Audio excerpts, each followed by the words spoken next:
Claudine, locale per palati fini e buongustai, dove si mangia, si beve e si respira bird, Collio e Quay. Sono Claudia Zano e vi aspetto con le mie specialità. Cosa aspettate? Claudine, food, wine, music e sei in pole position.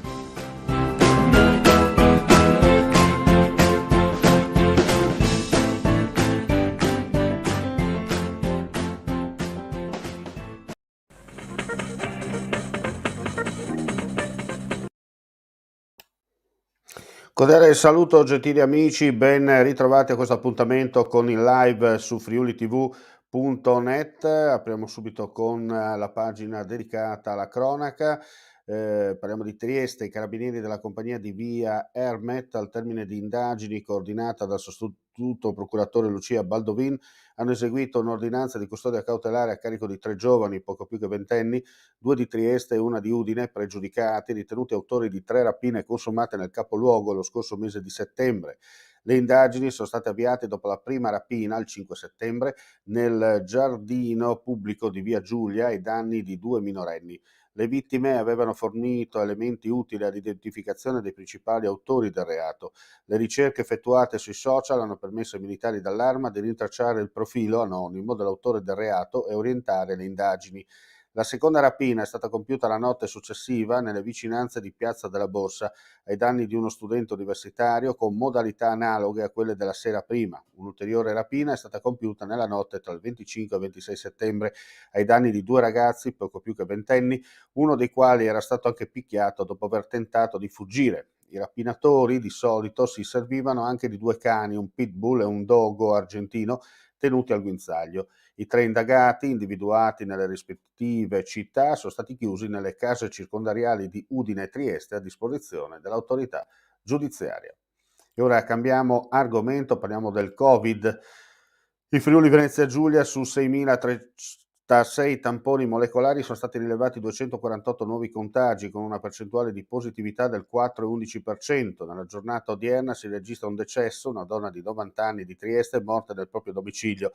Sono 13 le persone ricoverate in terapia intensiva, mentre ammontano a 61 i pazienti ospedalizzati in altri reparti. Per quanto riguarda il personale del Servizio Sanitario Regionale, sono state rilevate le seguenti positività. Nell'azienda sanitaria universitaria Giuliano Isontino un infermiere, un medico, un operatore sociosanitario. Nell'azienda sanitaria universitaria Friuli Centrale 2 infermieri. Infine, relativamente alle strutture residenziali per anziani, non sono stati registrati contagi tra gli ospiti, mentre sono state rilevate le positività di 4 operatori a Udine, Maniago e 2 a Trieste. Sono inoltre 16.239 i test rapidi antigenici realizzati, notizia che ci è appena arrivata, dai quali sono stati rilevati 19 casi. E ora ci trasferiamo in quel di Gorizia. Nella giornata di ieri la Polizia di Stato di Gorizia ha dato esecuzione ad un ordine di carcerazione nei confronti di un romeno di 44 anni. L'uomo stava entrando in Italia proveniente dalla Romania a bordo di un veicolo con targa rumena attraverso l'ex valico di Sant'Andrea. Durante il controllo operato dal personale del settore di polizia di frontiera è emerso che a suo carico pendeva un provvedimento emesso dalla Procura della Repubblica di Monza nel gennaio di quest'anno. Al termine degli atti di rito espletati presso gli uffici della Polterra, il comunitario è stato arrestato e tradotto alla casa circondariale di Gorizia per espiare la pena residua di 2 giorni, anzi di 2 mesi e 20 giorni di reclusione e 6 mesi di arresto. Sempre ieri la Polizia di Stato ha rintracciato a Gorizia un gruppo di stranieri provenienti verosimilmente dalla rotta balcanica. Si tratta di 7 pakistani, 8 afghani e un indiano che sono stati indagati per ingresso e soggiorno illegale sul territorio nazionale. Tutti gli stranieri hanno manifestato la volontà di richiedere la protezione internazionale. E adesso, chiaramente oggi è la giornata del Milite Ignoto, perché è partito, il treno è già tra l'altro è già in viaggio da Udine verso Venezia, la prima giornata delle tappe che si concluderanno poi il 3 novembre prossimo a Roma, quando la salma sarà ritumulata all'interno dell'Altare della Patria. Oggi ad Aquileia la cerimonia ufficiale per commemorare il centenario del Milite Ignoto. Allora andiamo a vedere il servizio. Vediamo se è pronto. C'è.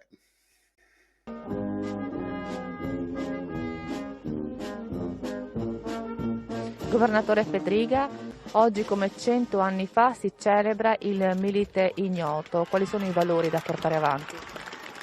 È una testimonianza di unità del Paese, unità non semplicemente simbolica, ma proprio fra le persone, tra le istituzioni e i cittadini. E penso che questo messaggio oggi deve essere qualcosa di attuale, non semplicemente un onorare la memoria, non semplicemente un ricordo, ma deve essere un esempio quotidiano, soprattutto per il momento difficile che stiamo vivendo. Penso che l'unità del Paese debba essere la guida per uscire dalla crisi pandemica che abbiamo vissuto e che dobbiamo superare insieme. Governatore, oggi alla cerimonia c'erano anche tanti bambini, un bel segnale. È bello perché è un'unione tra generazioni, dove anche chi è magari molto lontano dai fatti che hanno portato via centinaia di migliaia di cittadini di questo paese, morti in guerra, famiglie spezzate, genitori che hanno perso figli, ma è giusto che le giovani generazioni conoscano la storia nella quale la nostra popolazione, il nostro paese è cresciuto, e quindi questa partecipazione anche allegra dei bambini però è una testimonianza di futuro, non soltanto di ricordo.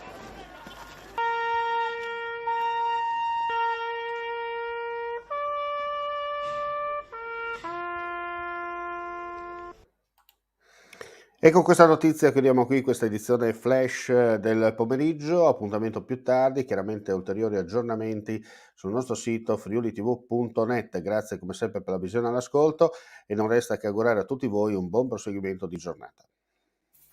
Vuoi assaggiare una birra dove al suo interno scopri la specialità tipica friulana? Lumi Beer, il prodotto ricavato in 20 ettari di terreno coltivato orzodistico, biodiversità, performance ambientale. Lumi Beer nelle sue 5 versioni disponibili, 4 per consumo veloce e dissetante e la versione Magnum per intenditori. Lumi Beer si abbina a qualsiasi palato. Lumi Beer è un prodotto esclusivo Azienda Agricola Pancera, il buon seme, i buoni frutti.